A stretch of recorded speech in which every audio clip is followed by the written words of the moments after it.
రాజధాని అమరావతికి శంకుస్థాపన కార్యక్రమం జరిగిన ఉద్దండరాయునిపాలెం గ్రామంలో ముఖ్యమంత్రి చంద్రబాబు నాయుడు గారి పర్యటన జూన్ 20న జరిగింది.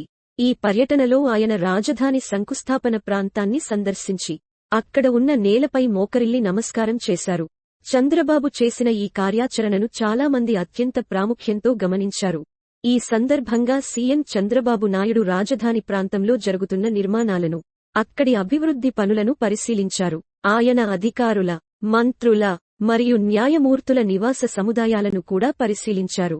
రాజధాని నిర్మాణం పట్ల ఆయన ప్రాముఖ్యతను మరియు కట్టుబాటును ప్రజలకు తెలియజేశారు. చంద్రబాబు నాయుడు మాట్లాడుతూ, అమరావతి నిర్మాణం కోసం తగిన ఏర్పాట్లు జరుగుతున్నాయని మరియు ఈ నగరం ప్రజల ఆకాంక్షలను నెరవేర్చేందుకు నిరంతరం శ్రమిస్తున్నామని ప్రకటించారు.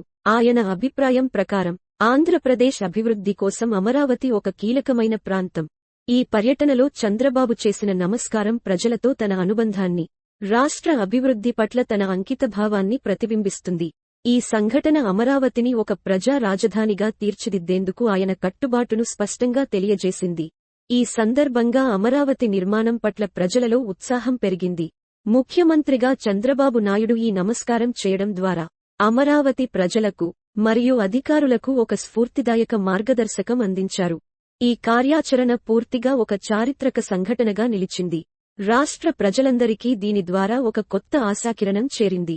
రాజధాని అమరావతి భవిష్యత్తులో ఒక అద్భుత నగరంగా రూపుదిద్దుకోబోతుందని ప్రజలు నమ్ముతున్నారు. Thank you for watching my video. For more videos please like, share and subscribe.